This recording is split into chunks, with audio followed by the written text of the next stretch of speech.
Você já fugiu de Deus?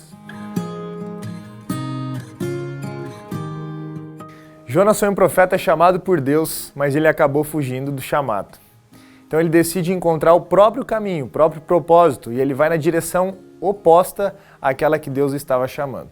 Enquanto ele fugia, ele enfrentou vários problemas e ele foi forçado a descansar, entre aspas, por 3 dias dentro da barriga do peixe. Às vezes a gente também é levado a lugares onde a gente não tem nada daquilo que o mundo oferece, para a gente perceber que a nossa única e maior necessidade é apenas e unicamente Jesus. Quando o peixe vomitou Jonas, ele entendeu o amor de Deus por ele e reconheceu que o único caminho seguro era fazer a vontade de Deus. Mas por que ele decidiu fugir e ignorar o chamado de Deus?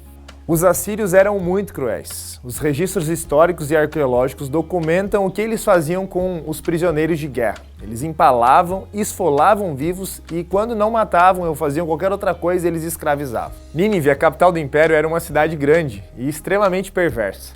Os cidadãos podiam não gostar do profeta estrangeiro e da sua mensagem, que na realidade era a mensagem de Deus. E qual era essa mensagem? Ainda 40 dias e Nínive será destruída. Não é de admirar que Jonas não quisesse ir lá falar o que ele tinha que falar, né? A mensagem foi ao ponto e alcançou o ouvido e o coração dos ouvintes. E contradizendo a expectativa de Jonas, o povo de Nínive, de maneira coletiva, acreditou na palavra e na advertência de Jonas. Enquanto Jonas pregava, o Espírito Santo trabalhava ali no coração e no ouvido dos ninivitas, levando eles ao arrependimento. Eles não haviam tido o privilégio dos israelitas de vivenciar todas aquelas histórias de cuidado e amor de Deus. E ainda assim, eles responderam de maneira positiva à advertência de Deus. Nínive era perigosa, mas os ninivitas não pareciam ser o principal problema. Eles entenderam a mensagem e logo se arrependeram.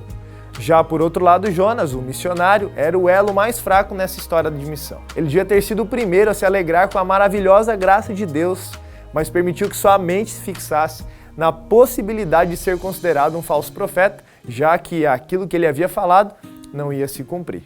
Preocupado com a sua reputação, ele perdeu de vista o valor dos que viviam naquela cidade. Deus chamou Jonas para ir a Nínive porque amava os ninivitas, mas também chamou Jonas porque o amava e desejava que se tornasse mais semelhante a ele, à medida que trabalhavam juntos pela salvação dos ninivitas.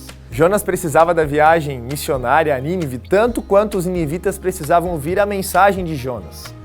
Ele foi um missionário super bem sucedido, mas no final do relato bíblico ele não está nada bem e chega a pedir para Deus tirar a sua vida. Ele diz lá em Jonas 4, verso 3, "Agora, Senhor, peço que me tires a vida, porque para mim é melhor morrer do que viver."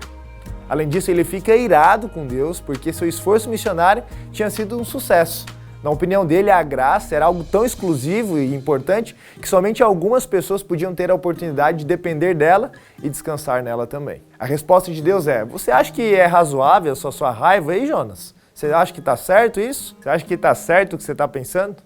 Você não acha que eu deveria ter muito mais compaixão da grande cidade de Nínive, em que há mais de 120 mil pessoas que não conseguem distinguir entre a mão direita e a mão esquerda, e também muitos animais? Jonas recebeu um chamado. E quem o chamou dava claras evidências de que estava apto a sustentar o seu servo e a garantir o seu sucesso. Se o profeta tivesse obedecido sem questionar desde o começo, com certeza o final da história teria sido bem diferente. A gente sabe como a história termina para os ninivitas, mas a gente não sabe como a história termina para Jonas. Deus tinha uma missão para Jonas e hoje ele tem uma para você. Você vai fugir ou você vai encarar?